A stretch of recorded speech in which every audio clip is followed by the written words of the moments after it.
I'd put them 3 right now, Dibs, assuming that they can get through relatively healthy. I absolutely believe that that is possible this year. There are just a lot of different reasons why it may not work. We know about the age, we know about health, but if they can get all those things figured out, they have the top tier talent that any great team needs to have. And if Steph is Steph, like we've been saying, they're going to be right there. What do you think? 65 wins, 68 wins? What do you think? Guys, literally the only thing I would be concerned about if I were a Warriors fan is can they stay healthy going into April, period. I'm not worried about wins or losses or whether they hit a certain mark. I am not going to judge this team until we know what they look like going into the second half of the year and if they're healthy enough to get rolling. Because if they can stay healthy, they're going to be just fine as far as I can see right now. And if they stay healthy and they have Steph looking like the player he looks like, not just last year, but in this preseason, they're going to have a chance. And that's all you can ask for at this stage with this group. Let's just assume that they don't stay quote-unquote healthy. And I'm thinking about the 2014 Spurs where you had Parker miss 14, Duncan missed 8, Kawhi missed 17, whatever. That's kind of a normal NBA year. Do the Warriors this year have enough depth to be able to sustain some absences of their older core 4? I believe they do, Mr. Dibs, but it's contingent as always on Steph, because if Steph goes down, everything changes and this team looks dramatically different. If Jimmy were to go down for any stretch, I think the same thing applies, because as deep as this team is, if you lose one of those guys, it's just not going to work the same way. So, yes, this team looks very deep on paper. And yes, I think there's a lot of talent to sustain them for a couple weeks here or there, depending on which guy may or may not be out. But if they lose either one of those guys for a lengthy amount, they're in big trouble. But the caveat there is that's every team in the NBA. You lose your star, you've got big problems.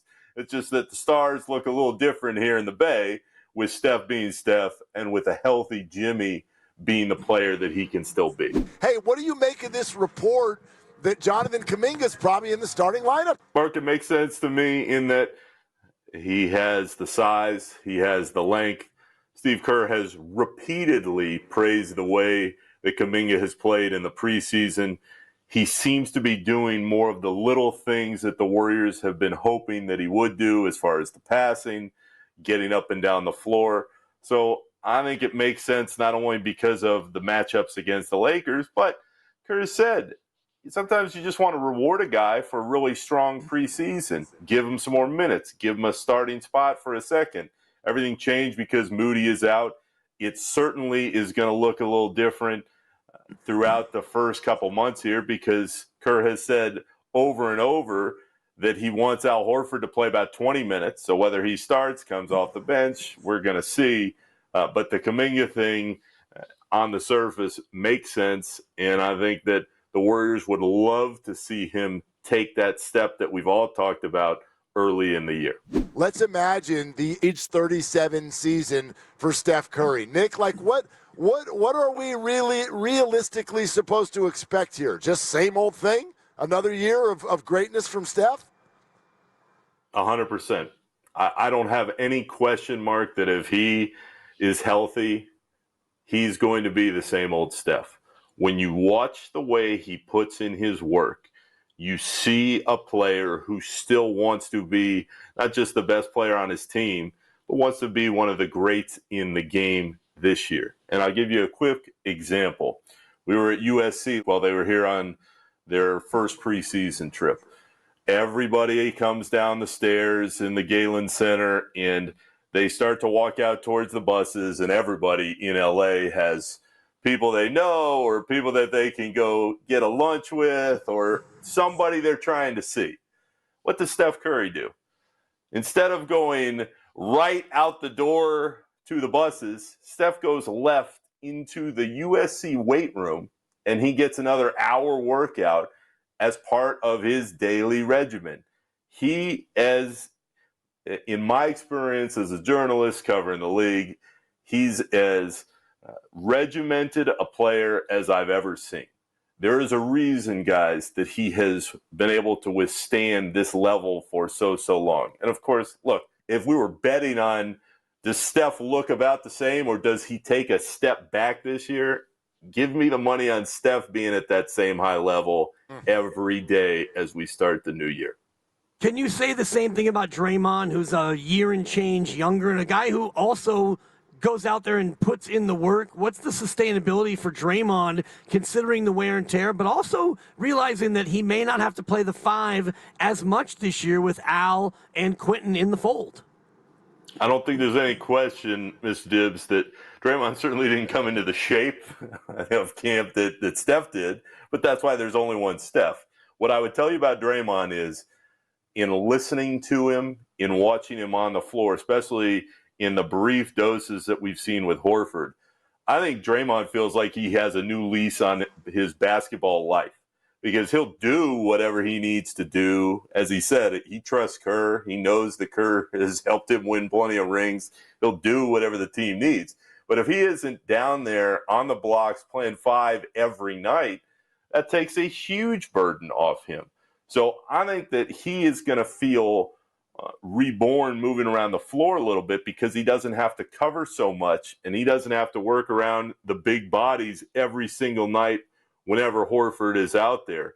Now, can he sustain that again through the months? Well, we're going to find out. But I'd say this, having been around Draymond at these various stops in my own career, when Draymond knows there's a legit chance to win, his level night to night is just completely different a lot of the time.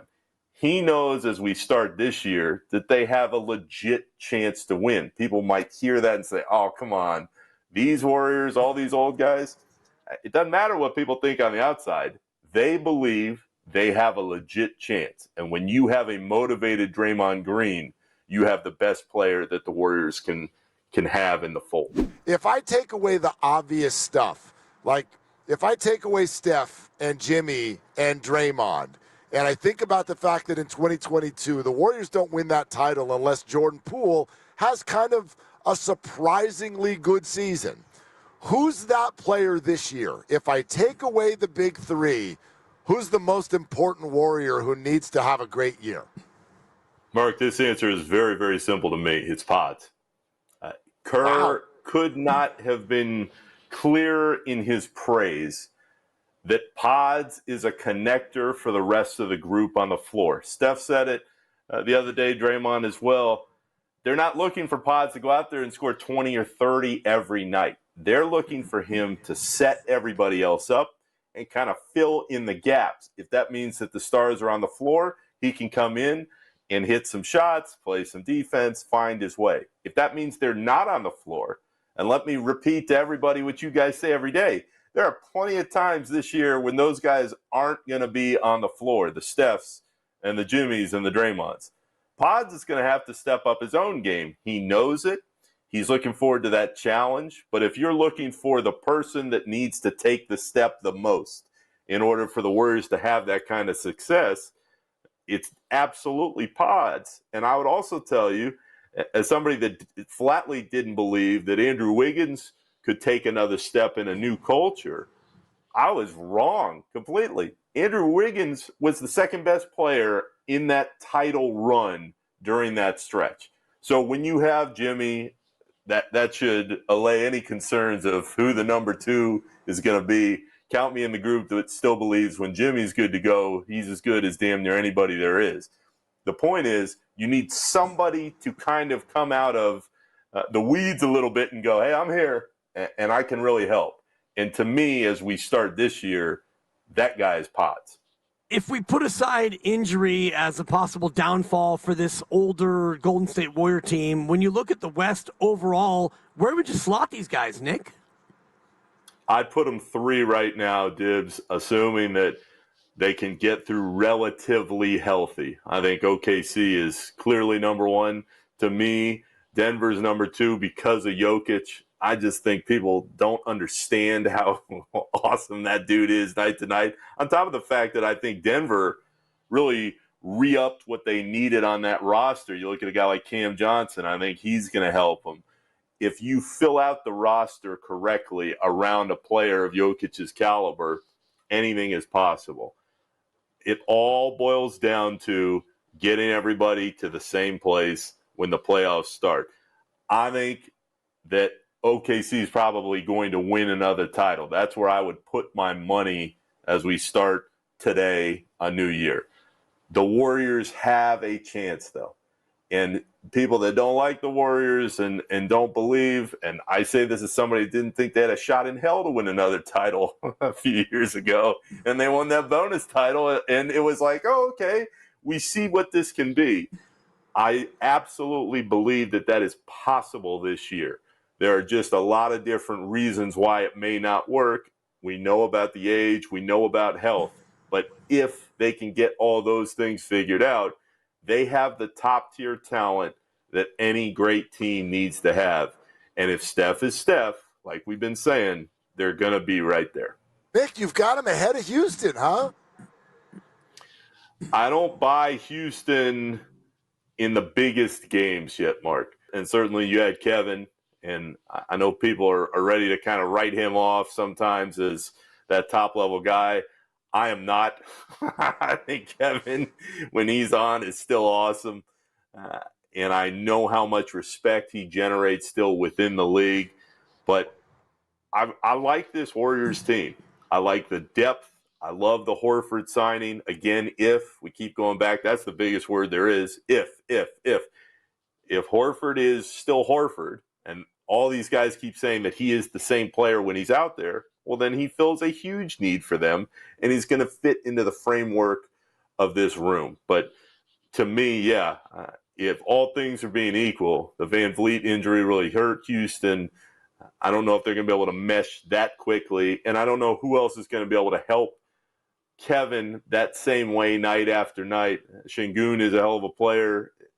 Can he get his game up a little bit more? We'll see. But I know that nobody is Steph. And I think the reason I still think that shot is within is because I'm watching the work he's putting in every day. I'm listening to everybody else around him, and I'm saying Steph is still Steph, and there's no reason to believe otherwise yet.